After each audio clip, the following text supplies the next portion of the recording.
ఈ 9 to 11 అనేది చాలా పీస్ఫుల్ అసలు. 11 తర్వాత నేను చూడను. ఎప్పుడైనా ప్రవర్తన నుంచి ఆ గ్రూప్ లో మెసేజ్ వచ్చిందంటే అప్పుడు తీసి చెక్ చేసుకుంటా. కానీ ఇంతకు ముందు అట్లా లేకపోతుండే. నెంబర్ ఆఫ్ ట్రేడ్స్ నాకు అర్థం కాకపోతుండే, తీసుకోవచ్చా లేదో అర్థం కాకపోతుండే, తీసుకుంటుండే. ఆ డాష్ బోర్డ్ లో గ్రీన్ చూడాలని ఉంటుండే, అది ఇంకా వెళ్ళిపోతుండే, ఎస్ఎల్ పెట్టకపోతుండే. ఇప్పుడు అట్లా కాదు. 10 పాయింట్స్ ఎస్ఎల్ అంటే 10 పాయింట్స్ ఎస్ఎల్ స్ట్రిక్ట్ గా అట్లే ఉండిపోతా. మళ్ళీ ఇంకా క్విల్స్ ఇచ్చి అసలు ప్రవర్తన దగ్గర జాయిన్ అయిన తర్వాత నాకు అసలు క్విల్స్ ఇచ్చి అవసరమే రాలే. కాకపోతే ఇంకా స్ట్రక్చర్ ఫాలో అవ్వాలి కదా అని చెప్పి నేను స్కిల్స్ ఇచ్చి ఆన్ చేసేసి పక్కన పెట్టేస్తా. నాకు తెలిసి అయితే నేను ఒకటి చెప్తా, ఒకటి మనకు నచ్చిందన్న చేసుకుని వెళ్ళిపోవాలి. లేదు మనకు నచ్చింది మనకు అర్థం కావట్లేదు అని అంటే ఇంకొకరు నన్ను నమ్మి వెళ్ళిపోవాలి. అంతేగాని రెండు మిక్స్ చేసి చేస్తే ఎండ్ ఆఫ్ ద డే ఏం ఉండదు. ఇదైతే నేను బిలీవ్ చేసా ప్రవర్తన దగ్గర. సో నేనేందంటే బ్లైండ్ గా తను చెప్పేది వెళ్ళిపోతాను. తను చెప్పే ట్రేడ్స్ తీసుకుంటాను, క్లోజ్ చేసేస్తాను, క్విల్స్ ఇచ్చి ఆన్ చేసేసి పక్కకు పెట్టేస్తాను. ఇది ఫాలో అవ్వండి. 1 మంత్ కాదు, రవి గారు చెప్పినట్టు 3 మంత్స్ ఫాలో అవ్వండి. 3 మంత్స్ ఫాలో అయితే ఖచ్చితంగా తెలుస్తుంది రిజల్ట్ అనేది. ఇందాక అన్నారు 1 వీక్ పెట్టండి లైవ్ అర్థమవుతుంది అని. నేను అప్పుడు చెప్పాలనుకున్నా 1 వీక్ లైవ్ అర్థం కాదండి.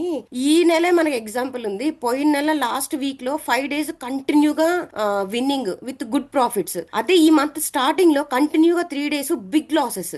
ఇది చూసినోడు ఆ 1 వీక్ వచ్చినోడు మళ్ళీ 3 days కి ఏమనుకుంటాడంటే అరే వీడికి రాదురా, వీడికి రాకుండానే చెప్తున్నాడు ఏమి ఇచ్చిండు అని చెప్పేసి ఒక నెగిటివ్ మైండ్ తో వెళ్ళిపోతారు. అట్లా ఎప్పుడు చేయకండి. 1 వీక్ కాదు, 1 మంత్ కాదు, 3 మంత్స్ చేయండి.